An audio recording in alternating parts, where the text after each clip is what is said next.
Ahí te salió el cartelito para grabar. Sí, sí, estamos Ya, al súper. aire. Al aire. Buena.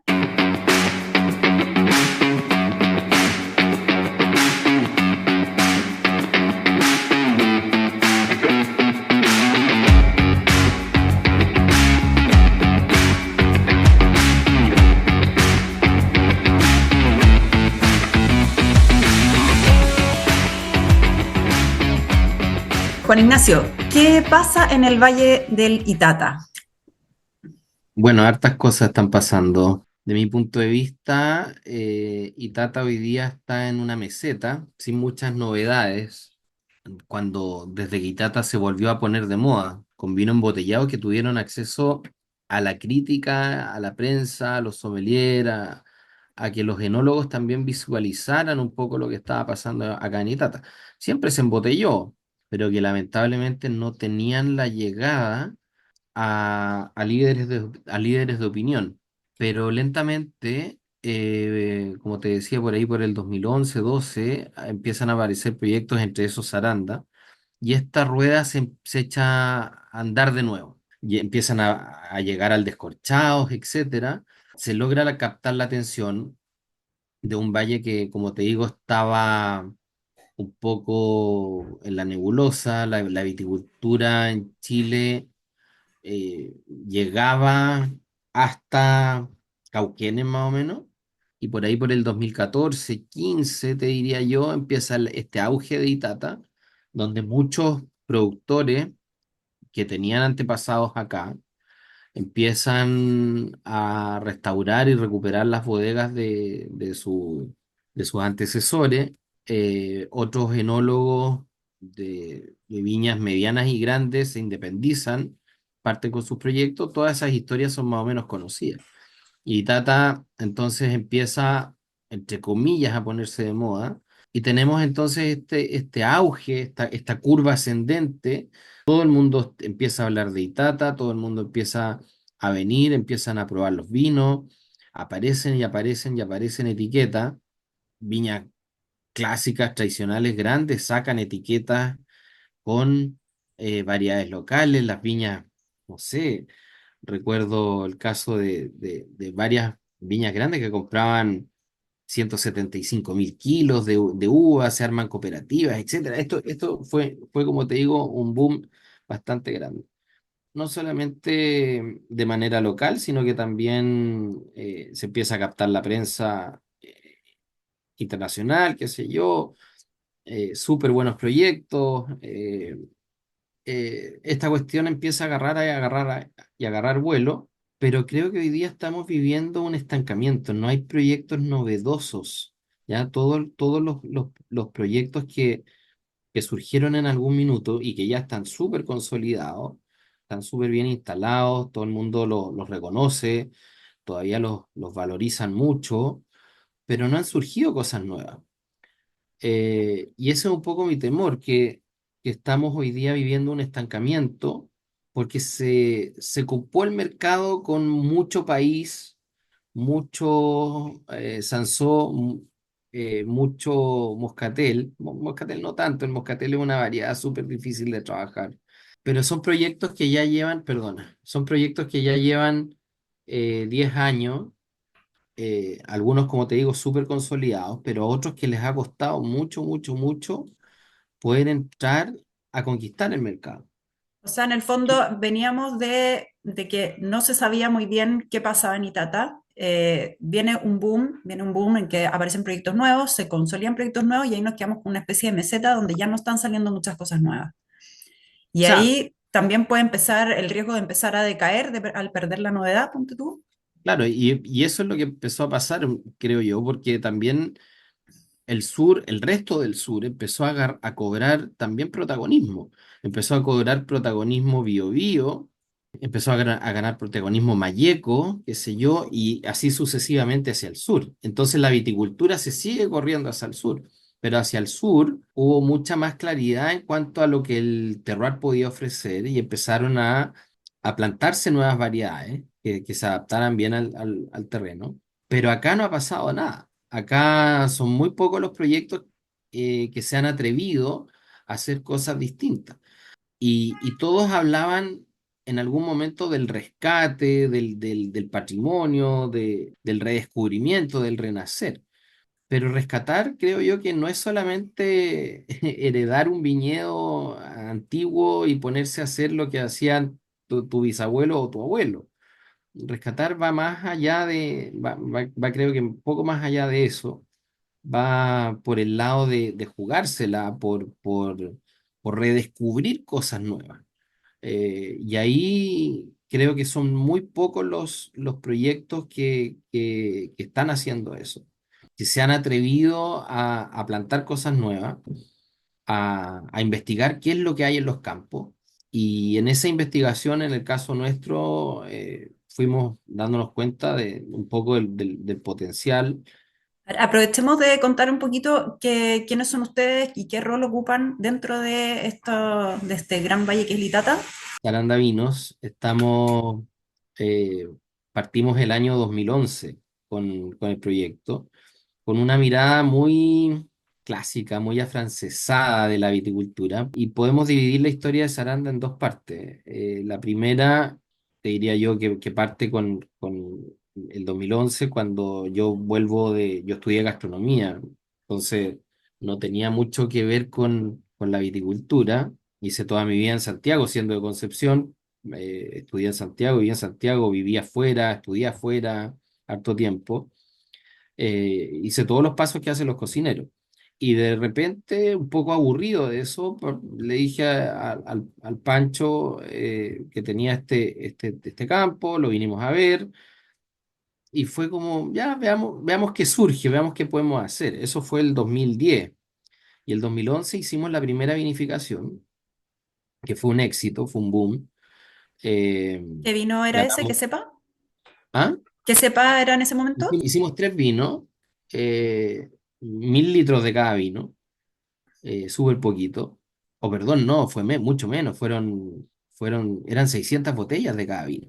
Hicimos un moscatel seco, un rosado de Sansó y un país, cuando prácticamente nadie vinificaba lo que había. Lo que había acá se vendía a granel. Yo me acuerdo que mi papá, yo estaba viviendo en Estados Unidos y mi papá en algún llamado, en alguna conversa por teléfono me dice, oye, acabo de correrle motosierra a 14.000 plantas de viña, porque la viña valía nada. Costaba 40 pesos el kilo de uva, más o menos, de la época. Estoy hablando por ahí por el año 97, 98. Y estas crisis de la viticultura acá en Itata han sido Cíclica, eh, vaivenes, cíclicas. Entonces, constante. que hoy día se esté pagando poco por el kilo de uva, a nadie lo sorprende, porque eso ya pasaba antes. Y se vendía todo a granel o todavía en garrafa. Y la fruta, mi papá nunca la vinificó, nada. No teníamos nada que ver con el vino nosotros. Eh, Simplemente las viñas estaban acá porque había sido una herencia que había recibido mi padre. Entonces, esos 3 años, 2011, 12, 13, que fueron bastante exitosos y novedosos para la industria, decidimos frenar un poco el proyecto y estuvimos 3 años sin vinificar, 14, 15, 16, pero el 16 nos replanteamos todo y decidimos hacer una inversión y construimos bodega acá en el campo, porque antes vinificábamos en Cauquenes, y paramos una bodega pequeña de 26.000 litros. Y ahí pues, comienza la segunda etapa de Saranda. Y en esos 3 años que estuvimos sin vinificar, nos replanteamos muy bien el proyecto, muy bien de qué es lo que queríamos hacer. Tuvimos muchas asesorías de marketing, numérica, comerciales, etcétera. Nos dedicamos mucho a trabajar el viñedo, a recuperar un poco, a subirle, a irle dando mejoras al viñedo. A partir del 2017 dijimos, chuta, esta cuestión queremos dedicarnos a esto, no como hobby, sino que de manera comercial, porque esto lo vemos como un negocio. El hacer vino es un negocio, nadie lo hace por hobby, creo yo, o Sí, el por que lo quiera supuesto. hacer De hecho, por después te voy a hobby. preguntar un poquito sobre eso, porque es importante también conocer el negocio del vino. No es solo Exactamente, hobby, como dices tú. exactamente. Entonces, ya teniendo eso en mano, empezamos a vinificar, pero después vino el 2019, la crisis en Chile, después la pandemia, entonces se nos ha dificultado mucho la venta. Y además que en esos años que estuvimos sin vinificar, como te decía al principio, aparecieron muchos otros proyectos que fueron copando estos espacios en el mercado. Estos vinos, los vinos de Itata, los vinos tradicionales de Itata, con las cepas locales, son muy de nicho, muy de nicho. Cuesta que a la gente se pueda encantar con estos vinos, pero mucha gente los prueba y te dice, ah, chuta, es como el vino que tomaba mi abuelo, como el vino que tomaba mi papá. Pero creo que la industria nos hizo un flaco favor al acostumbrar nuestros paladares, la gran industria, a vinos súper estandarizados, súper sobre extraídos, sobre maduros, con mucha madera, qué sé yo. Y estos vinos que son más ligeros quedaron relegados a un segundo o tercer plano. Pero hoy día estamos, como te contaba, estancados porque no hay proyectos muy interesantes nuevos. Y ¿Podría haber alguna similitud entre el estancamiento del valle por un lado, en cuanto a proyectos, y el consumo de las personas que están tan acostumbradas a este vino como más pasado a madera? O sea, en el fondo, para que una persona salga de esa idea de un vino pasado a madera y pueda entender un vino más ligero, con un color distinto, también tiene que poder entender desde otro punto de vista ciertos proyectos nuevos. Quizás se podrían relacionar las dos cosas, desde estoy proponiendo cosas nuevas y al mismo tiempo te estoy proponiendo un producto nuevo también. exacto, pero eso pasa por educar. Es una pega que tiene que hacer toda la cadena que toca la botella. O sea, desde el viticultor, el productor, el enólogo, el sommelier, el periodista, el garzón, etcétera. Toda esa cadena que toca una botella tiene que enseñarle al consumidor que hay alternativas distintas, que se atrevan. Creo que después de 10 12 15 años, te diría yo, eso está recién empezando a pasar. Y paralelamente, las marcas en algún momento no hicieron la pega y la están recién haciendo, que es construcción de marca. En el mundo del vino, construir marca es tremendamente importante, pero tremendamente largo. Mm. Es un proceso larguísimo, donde tú tienes que encantar al consumidor, eh, llegar con un producto de muy buena calidad, aunque la calidad todos sabemos que es muy subjetiva, pero un vino correcto, ¿ya? Y qué es lo que pasaba también, muchos vinos de los que salían de acá no eran vinos que estaban 100% eh, correctos. Muchos llegaban al consumidor con defecto, comercialmente no eran atractivos, los discursos eran muy repetitivos. Todos hablaban de este rescate patrimonial, de que heredé el vino de que mi abuelita, mi bisabuelo hacía esto y por lo tanto yo lo retomé, etcétera. Era fome, po. Entonces, también nosotros dijimos, chuta, ¿cómo podemos encantar a la gente? Y nosotros dijimos, no, no, pues encantemos a la gente, e invitémosla a zarandear la manera de tomarse la vida. Y ese zarandear la manera de tomarse la vida es justamente lo contrario, es disfrutar con estos vinos, es el buen vivir 2.0.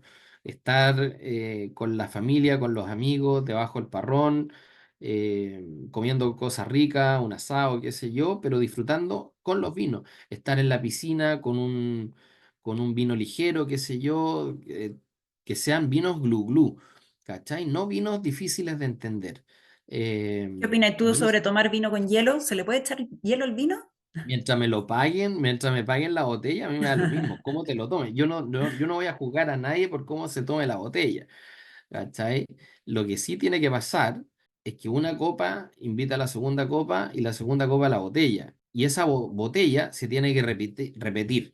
No una vez, sino que dos veces, tres veces, que haya flujo. Tú para eso necesitas encantar a tu cliente y encantarlo con un vino novedoso, un vino distinto. Hoy día hay muchas tendencias que han surgido al respecto. La gente está exigiendo vinos menos alcohólicos, menos maderizados, con más fruta, menos tánicos, qué sé yo. Y esta incorporación de nuevas cepas, de nuevas variedades, es algo que puede traer muchos beneficios a Itata en el futuro.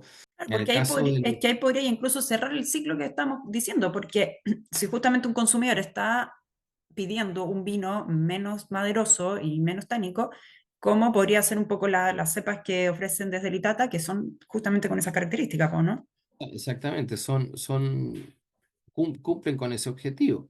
Y ahí podríamos tocar un poco el tema del negocio del vino y de la construcción de marca que comentabais, porque es como desde Litata un productor llega a encantar a este consumidor que quizás está pidiendo lo que él tiene, pero que de alguna manera no se están terminando de comunicar y de llegar a él a ofrecerle lo que tiene para ofrecerle. Lo que todo el mundo se olvida también es que Itata está lejos, Sí, ¿cachai? Para eso también es llegar a un punto Itata está importante. lejos. Entonces, a los productores les cuesta mucho, mucho, mucho salir porque también la realidad es que acá el productor juega de arquero, de media cancha y mete los goles, ¿cachai? Hace todo. No hay equipos comerciales detrás. El caso de nosotros somos dos personas que nos dedicamos a todo. El productor le cuesta mucho, mucho, mucho dejar el campo, pescar el auto, cargarlo con vino, ir a Santiago, estar presente en las ferias, hablar con los consumidores, hablar con el dueño del restaurante, qué sé yo. Es una pega larga y es una pega que además es cara, ¿cachai? Y por lo general estos vinos, creo que también ahí hay otro error, los productores salían a venderlos súper caros. Tú ahí al consumidor le genera la duda. Voy a pagar por una botella que no conozco versus pagar las mismas 10 12 15 lucas por un productor por una botella que sí conozco.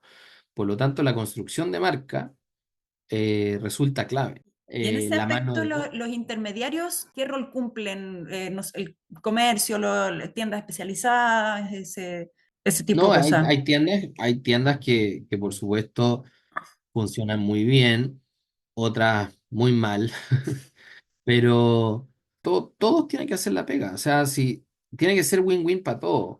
La tienda tiene que hacer esfuerzos por mantener activas las redes, las catas, qué sé yo, invitar a los productores, invitar a los clientes a que vengan a probar esto. Hoy día todos hemos visto el boom de ferias que hay.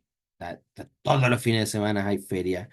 Es un fenómeno curioso porque ha bajado el consumo, pero la gente sigue yendo a las ferias igual, ¿cachai? La gente ya no se está abasteciendo de vinos tanto en el supermercado, sino que van a las tiendas, van a las ferias, compran, prueban, hablan con los productores y esas instancias son súper buenas. Deberían haber más, pucha, ojalá, pero también hacerlas un poco más asequibles a los productores. Hay ferias que son caras, qué sé yo, que tú salís medio rasrás. Oye, Juan Ignacio, y desde tu punto de vista, bueno, como cocinero también, ¿cuáles podrían ser esos pasos que podría dar el ITATA para salir de este estancamiento, para potenciar un poco más la zona, más allá de lo que ya hemos conversado? ¿Cuáles serían como proyectos nuevos que podrían ser llamativos y que podrían darle más vida? ¿Qué es lo que, y qué es lo que también Saranda plantea en esa dirección? ¿Cuál es el futuro de ustedes como bodega? A ver, nosotros estamos hoy día un poco en una disyuntiva. Estamos vinificando las variedades locales. País, Moscatel, Sansó, Chacela, Semillón, qué sé yo. Pero, pero nos hemos dado cuenta que, no sé, pongo el ejemplo en Moscatel. En Moscatel, no, la verdad es que no calienta a nadie, ¿cachai? Es tremendamente difícil de vender.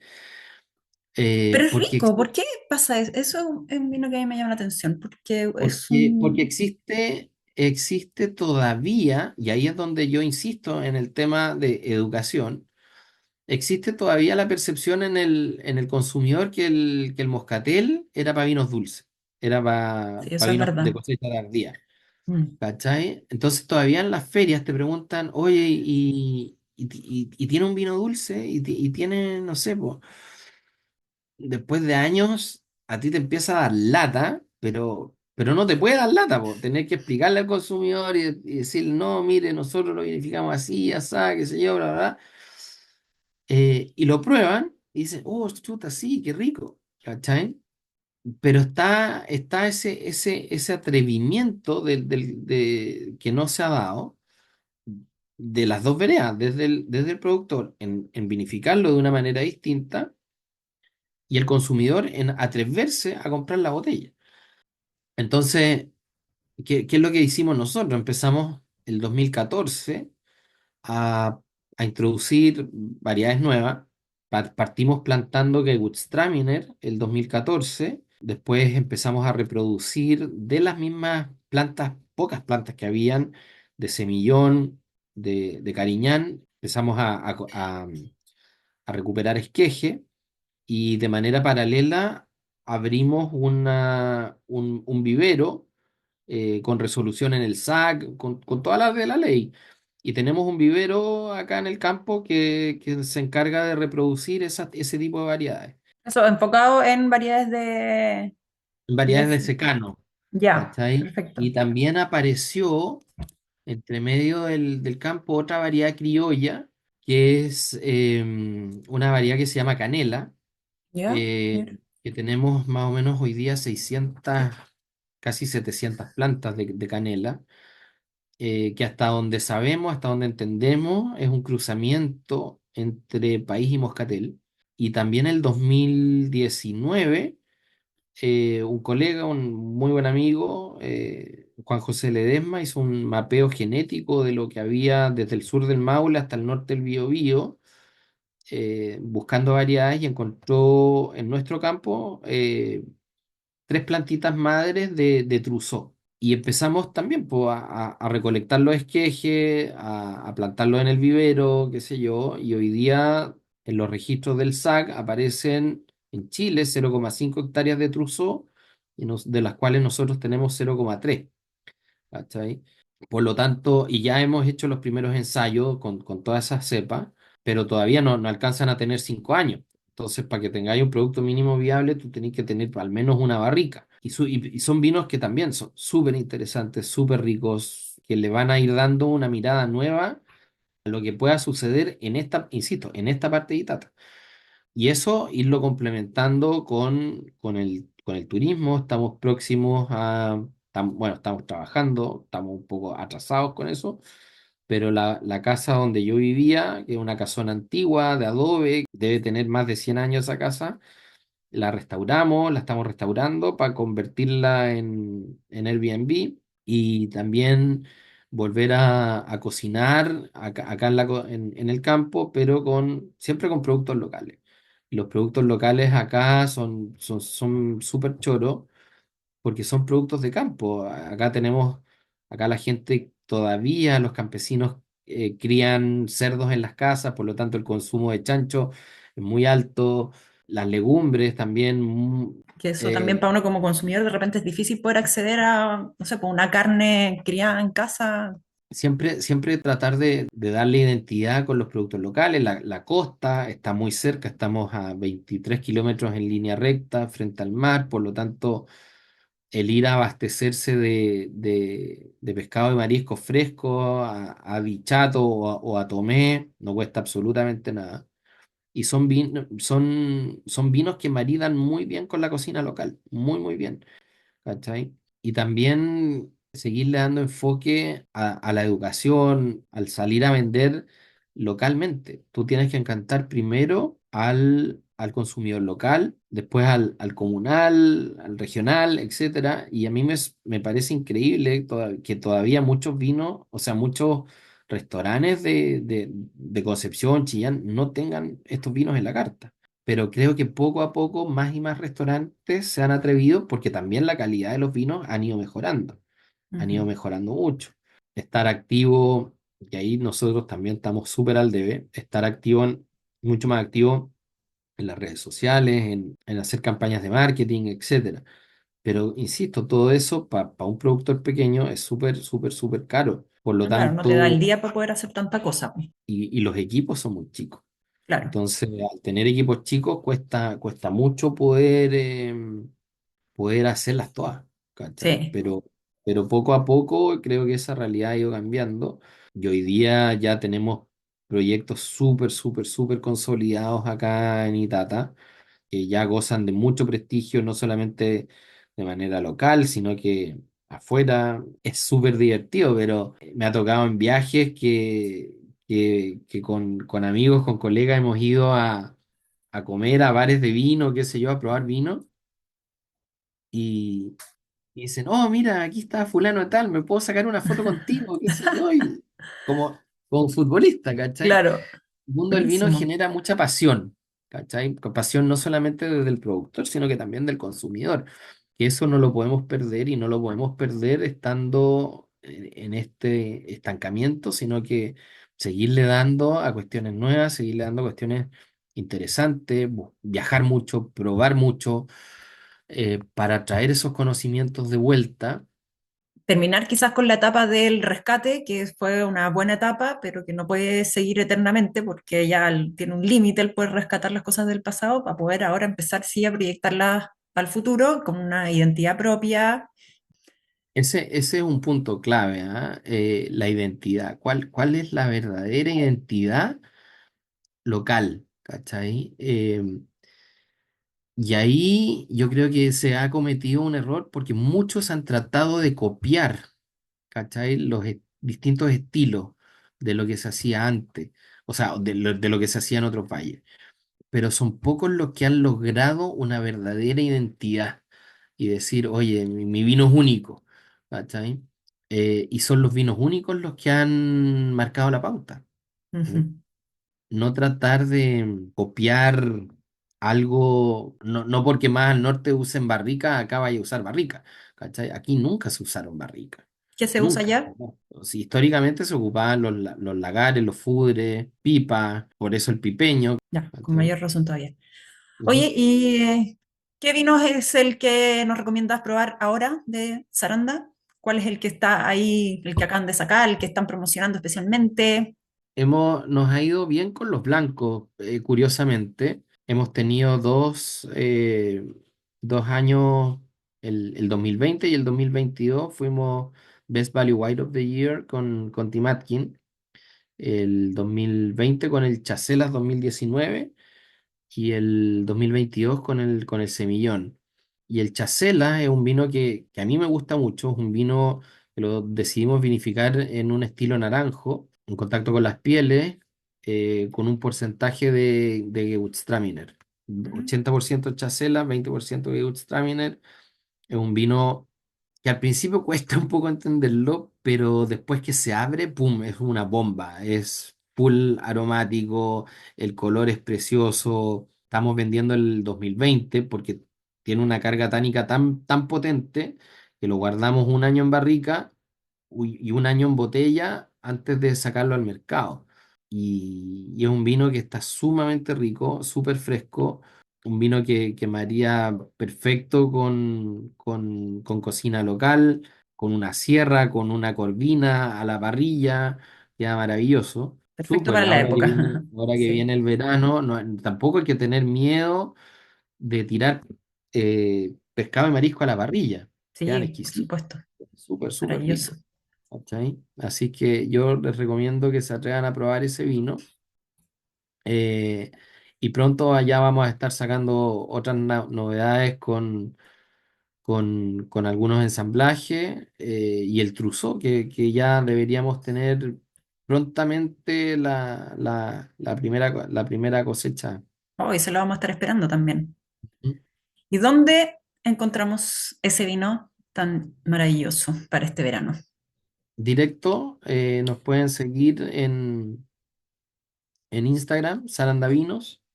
Y ahí no tenemos carrito de compra todavía en la página. La página la estamos, de hecho, Ya. estamos remontando la página. Nos hemos demorado un poquito en terminarla, pero, pero ahí por último nos mandan un mensaje directo a Instagram y se los hacemos llegar a todo Chile. Oye, Juan Ignacio, ¿alguna vez te has emborrachado con un vino Saranda?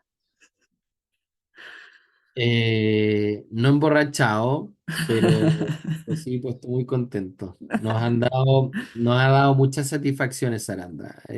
Muchas, muchas satisfacciones. Ha sido, como te digo, proceso muy, muy largo. Estamos construyendo marca y eso a veces resulta tremendamente frustrante, tremendamente agotador, pero no, nos ha dado muchas alegrías, muchas alegrías. Qué bueno, me alegro. Ya, pues, entonces lo dejamos hasta acá. Muchas gracias por todo lo que has compartido. Yo creo que son cosas muy, muy importantes que hay que prestarles mucha atención y de aquí a seguir construyendo marca, pues. En eso estamos. Ujú. Exacto. Ujú. Dale, que estés súper. Dale, que estés Chao, bien. chao. Nos hablamos, chao.